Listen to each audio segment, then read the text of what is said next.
കേരള സംരക്ഷണ യാത്രയിലൂടെ മുന്നോട്ട് വെച്ച മുദ്രാവാക്യങ്ങൾ പൂർണ്ണമായും ജനങ്ങളിലെത്തിക്കാൻ കഴിയാതെയാണ് LDFന്റെ മേഖലാ ജാഥകൾ ഇന്ന് സമാപിക്കുന്നത്.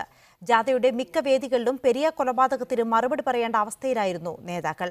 സർക്കാരിന്റെ 1000 ദിനത്തോടനുബന്ധിച്ച് നിരവധി പദ്ധതികൾ നടപ്പാക്കിയെങ്കിലും വിവാദങ്ങളിൽ അതും വേണ്ടവിധം പ്രയോജനപ്പെടുത്താനായില്ല. BJP സർക്കാരിനെ പുറത്താക്കൂ, രാജ്യത്തെ രക്ഷിക്കൂ, വികസന സമാധാനം തുടങ്ങിയ മുദ്രാവാക്യങ്ങൾ ഉയർത്തിയാണ് ഇടതുമുന്നണി 2 മേഖലാ ജാഥകൾ ആരംഭിച്ചത്. തെക്ക് നിന്ന് CPM സംസ്ഥാന സെക്രട്ടറി കോടിയേരി ബാലകൃഷ്ണനും വടക്ക് നിന്ന് CPI സംസ്ഥാന സെക്രട്ടറി കാനം രാജേന്ദ്രനുമാണ് ജാഥ നയിച്ചത്. കാനത്തിന്റെ ജാഥ ആരംഭിച്ചതിന് തൊട്ടുപിന്നാലെ കാസർഗോഡ് പെരിയയിൽ 2 കോൺഗ്രസ് പ്രവർത്തകർ കൊല്ലപ്പെടുകയും CPM പ്രതിക്കൂട്ടിലാവുകയും ചെയ്തതോടെ ജാഥകളും പ്രതിരോധത്തിലായി. കേന്ദ്ര സർക്കാരിനെതിരെ വിമർശനങ്ങൾ ഉന്നയിക്കുന്നതിനൊപ്പം സർക്കാരിന്റെ വികസന നേട്ടങ്ങൾ ജനങ്ങളിലെത്തിക്കാമെന്ന പ്രതീക്ഷയും ഇതോടെ അസ്ഥാനത്തായി.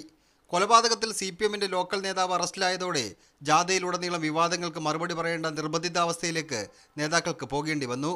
CPIക്കുള്ളിൽ ഇക്കാര്യത്തിൽ കടുത്ത അതൃപ്തിയുണ്ട്. തെരഞ്ഞെടുപ്പ് അടുത്തിരിക്കുന്നതുകൊണ്ടാണ് CPI ഇക്കാര്യത്തിൽ മൗനം പാലിക്കുന്നത്. സർക്കാരിന്റെ 1000 ദിനത്തോടനുബന്ധിച്ച് നിരവധി വികസന പദ്ധതികളുടെ ഉദ്ഘാടനങ്ങൾ നിർവഹിക്കുകയും നിരവധി പുതിയ പദ്ധതികൾ ആരംഭിക്കുകയും ചെയ്തെങ്കിലും വിവാദങ്ങൾ ആഘോഷ പരിപാടികളുടെ നിറം കെടുത്തി. വിമർശനങ്ങൾക്കിടെ വികസന പദ്ധതികൾ ജനങ്ങളിലെത്തിക്കാൻ കഴിഞ്ഞില്ലെന്നും വിലയിരുത്തപ്പെടുന്നുണ്ട്. എന്നാൽ സ്വീകരണ വേദികളിലെ ജനപങ്കാളിത്തം ജാഥ വിജയമായതിന്റെ തെളിവാണെന്നും ജാഥയിലൂടെ മുന്നോട്ട് വെച്ച മുദ്രാവാക്യങ്ങൾ ജനങ്ങളിലെത്തിക്കാൻ കഴിഞ്ഞെന്നുമാണ് ഇടതു നേതാക്കൾ പറയുന്നത്. മീഡിയ 1 തിരുവനന്തപുരം.